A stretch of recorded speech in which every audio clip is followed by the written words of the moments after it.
Hello అండి. Welcome back to Ishmath Sindhu morning vlogs. Day 2 Varahidevi morning puja అయితే చేసుకుంటాం కదా. నేనైతే మార్నింగ్ పూజలో అయితే అసలు ఏమి ప్రసాదం పెట్టాను. అమ్మవారికి బెల్లం ఇష్టం కాబట్టి బెల్లం పెట్టి ఏదైనా డ్రై ఫ్రూట్స్ లాగా పెట్టేస్తాను. నేనైతే ఈవినింగ్ ఎక్కువ ప్రిఫర్ చేస్తాను అన్నమాట. నాకు ఒక ఆయన చెప్పారు, వీడియోలో చూసాను అనమాట. మనము ఏ నియమాలు పెట్టుకుంటే ఆ నియమాలు మనం ఇది చేసుకోవచ్చు, ఫాలో అవ్వచ్చు అనమాట. సో నేను ఈవినింగ్ అయితే అమ్మవారికి అన్ని గనిసగడ్డ, పానకం, పులిహోర, గుగ్గుళ్ళు, ఏదన్నా ఒక ఐటమ్ అంటే నిన్న ఈవినింగ్ సెకండ్ డే కాబట్టి ఆ రోజు నేను అమ్మవారికి పాయసం చేసి పెట్టాను అనమాట. ఇలా రోజు గనిసగడ్డ అవి 1 కేజీ తెప్పించుకున్నాను. అవైతే నేను పెట్టాను అనమాట. ఉడకబెట్టి రోజు పెడుతున్నాను.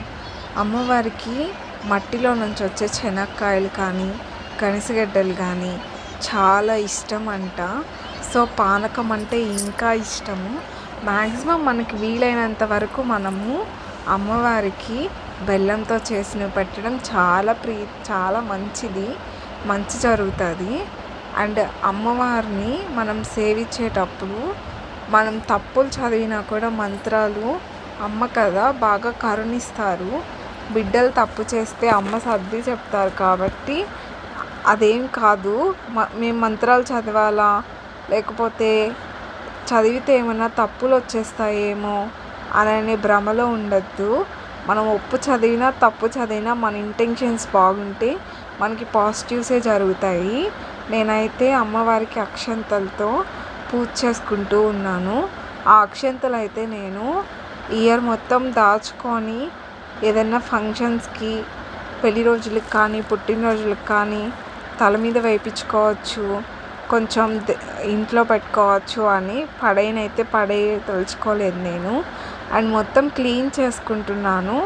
ఈసారి నెక్స్ట్ టైం ఇంకా జాగ్రత్తగా చేసుకోవాలి వారాహి అమ్మవారి దీక్ష అనేది అని అనుకున్నాను అనమాట. ఏంటో ఫస్ట్ టైం కదా అంతగా ఇదే లేదు, క్లమ్జీగా అయిపోయింది అనమాట. అందుకని అంతా పూలు అవన్నీ తీసేసి మళ్ళీ నీట్గా చేసుకుంటున్నాను. రోజు పూజ చేసుకోవాలి కాబట్టి అక్షంతలు అవి నేను ఎక్కువ పూలమాలలు అవి వేయలేకపోతున్నాను అమ్మవారికి. ఎందుకంటే నాకు సరిగ్గా లేదనమాట అమ్మవారికి పూలదండ వేసేదానికి. శీలలు అవేం లేవు. ఈసారి చేసుకునేటప్పుడు అంతా పగడబందీగా చేసుకోవాలి. ఇంకొకటి ఏంటంటే అమ్మవారి వ్రతము ఎవరైతే ఆచరిస్తున్నారో వాళ్ళు ఒక్కరోజైనా అమ్మవారికి ధూపం వేసేటప్పుడు దాంట్లో రాగి బెరడు ఉంటుంది కదా, అది కొంచెం పచ్చకర్పూరము వేసి ధూపం వేస్తే మనం కోరిందల్లా అమ్మ తెచ్చి మన ఒళ్ళో వేస్తుందని చెప్పి ఒక వీడియోలో పరశ్రీ స్వామి ఉన్నారు కదా, ఆదిత్య పరశ్రీ స్వామి, ఆయన అయితే చెప్పారు. సో నేనైతే నిన్నైతే అలా వేశాను అమ్మవారికి. మీరు కూడా ఒకవేళ అమ్మవారి దీక్ష చేస్తే తప్పకుండా ఆ రెమెడీ అనేది చేయండి. అమ్మవారిని మనం ఎంత సేవించినా కూడా అమ్మవారికి ఇష్టమైంది చేయాలి. మనం ఎంత కమిట్మెంట్తో ఉంటామో అంత కమిట్మెంట్. ఇదైతే ఈరోజు మార్నింగ్ది డే 3 అనమాట. ఇందాక వీడియోలో అమ్మది డే 2, రెండు ఒకే వీడియోలో వేసుకుంటున్నాను. ధూపం అయితే అమ్మవారికి చాలా ప్రీతికరం కాబట్టి అమ్మకి ధూపము వేస్తూ ఉండండి.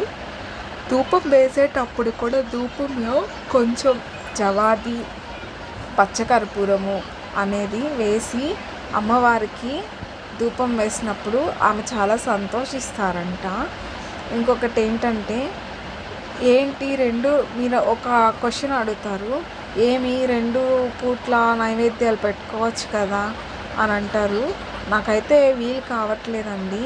నాకు బేబీ ఉన్నాడు కాబట్టి బేబీని చూసుకుంటూ, ఇంట్లో 2 పెద్దవాళ్ళు ఉన్నారు, వాళ్ళ పనులు చూసుకుంటూ ఇంట్లో అన్నీ చూసుకొని చేయాలి కాబట్టి నేను మార్నింగ్ అయితే నార్మల్గా పూజ చేసేసుకుంటున్నాను.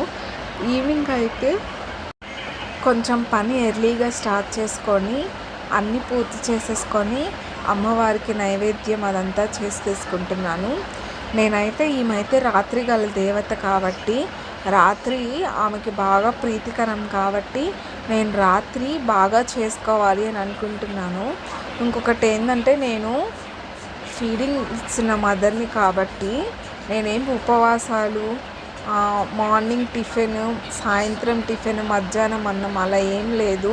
నేనైతే నియమాలు నేనేం పెట్టుకున్నానంటే నాన్ వెజ్ తినకూడదు అండ్ శుద్ధిగా ఉండాలి, ఇంట్లో మంచిగా ఉండాలి, ఎవరి మీద కోప్పడకూడదు. ఫస్ట్ రోజు కోప్పడ్డానండి, నన్ను క్షమిస్తుంది అమ్మవారు. సెకండ్ డే నుంచి అయితే నేను చాలా కంట్రోల్లో ఉన్నాను, బేబీని కూడా అరవట్లేదన్నమాట. అందుకని మనము అమ్మవారి దీక్ష తీసుకునేటప్పుడు ఒంటి పూట భోజనము అలా అయితే ఉండొచ్చు. అది ఇంకా మంచి ఫలితాన్ని ఇస్తుంది. నేను ఈసారి చేసే రెండోసారి చేస్తాను కదా, అప్పుడైతే ఒంటి పూట భోజనం అప్పుడు నియమాలు ఎక్కువ పెట్టుకుంటానండి. ఇప్పుడైతే నన్ను అమ్మవారు అయితే కరుణించారు, నేను చేసుకోవాలి అని లాస్ట్ ఇయర్ నుంచి పట్టుబడితే ఈ ఇయర్ నేను చేసుకున్నాను అనమాట. నాకైతే ఆ అమ్మవారు జ్వాలలు వెలుగుతూ ఉంటే దీపాలు అంత ఇదిగా ఉంది, నాకు చాలా చాలా ఇంట్రెస్టింగ్గా ఉంది. ఇదేంటంటే అమ్మవారికి మనం ఎప్పుడు పొద్దున కానీ సాయంత్రం కానీ నిండుగా గాజులు వేసుకొని అమ్మవారికి కాళ్ళకి పసుపు రాసుకొని, నేనైతే red bangles green bangles combination వేసుకున్నాను. ఇది అమ్మవారికి చిలకడ దుంప దీపం అయితే ఈరోజు నేను పెడుతున్నాను. దానికి చిలకడ దుంపలకి పసుపు అవి రాసుకోవాలి కాబట్టి అవి కూడా సుగంధంగా ఉండాలి అని చెప్పి నేను జవాది కర్పూరం, పచ్చకర్పూరం అయితే వేసుకున్నాను. నేను అమ్మవారికి ప్రసాదాలు పెట్టాలన్నా కానీ, నీళ్లు పెట్టాలన్నా కానీ, పానకం పెట్టాలన్నా కానీ అన్నీ మట్టివే వాడుతున్నాను. అమ్మవారిని మీకు కూడా కృపాక్షాలు, మీ ఇంట్లో కూడా అష్టైశ్వర్యాలు, భోగభాగ్యాలు, సిరి సంపదలు, సుఖ సంతోషాలతో చల్లగా ఉండాలి. మీకు శత్రుపీడ అంతా పోవాలి. అమ్మవారిని చూసిన వాళ్ళు, దర్శించుకున్న వాళ్ళందరికీ మంచే జరగాలని, మన యూట్యూబ్ ఫ్యామిలీకి మంచే జరగాలని కోరుకుంటున్నాను. సబ్స్క్రైబ్ చేసి ఫాలో చేయండి.